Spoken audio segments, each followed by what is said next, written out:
दोस्तों, आज की वीडियो में हम आपको बताएंगे कि क्या सिकंदर वास्तव में एक महान योद्धा था या फिर एक अत्याचारी। ये जानने के लिए वीडियो को अंत तक जरूर देखना और चैनल को सब्सक्राइब करना मत भूलना।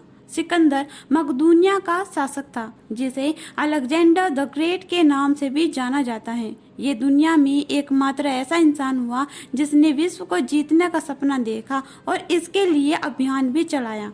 सिकंदर के बारे में कहा जाता है कि उसने अपनी मृत्यु तक उन सभी जमीनों पर विजय पताका फहरा दिया था जिसकी जानकारी प्राचीन ग्रीक लोगों को थी। सिकंदर के पिता का नाम फिलिप था, जो मकदूनिया का सम्राट था। कहा जाता है कि फिलिप की हत्या कर दी गई थी, जिसके बाद सिकंदर अपने चचेरे और सौतेले भाइयों का कत्ल कर मकदूनिया का राजा बना। यह शायद बहुत कम लोगों को पता होगा कि सिकंदर के गुरु अरस्तु थे। इन्होंने ही सिकंदर को विश्व विजय का सपना दिखाया था। अरस्तु एक महान दार्शनिक थे, जिनके विचारों का महत्व आज भी बना हुआ है। कहते हैं कि सिकंदर को निखारने का काम अरस्तु ने ही किया था। फारसी साम्राज्य के राजा को सिकंदर ने 3 बार हराया था और साम्राज्य को अपने कब्जे में ले लिया था। इस काम में उसे 10 साल का वक्त लग गया था। अपनी जीत के बाद उसने एक बड़ा जुलूस निकलवाया और खुद को विश्व विजेता घोषित कर दिया।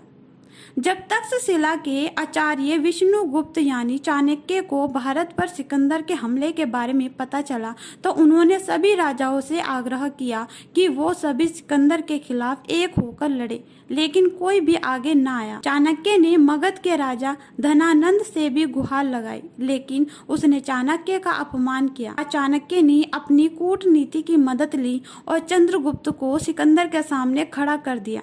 सिकंदर की सेना आगे न बढ़ पाई और उनके मंसूबों पर पानी फेर दिया। सिकंदर और पोरस के बीच हुए युद्ध को दुनिया के चुनिंदा युद्धों में गिना जाता है। माना जाता है कि राजा पोरस का राज्य पंजाब की झेलम से लेकर चिनाब नदी तक फैला हुआ था।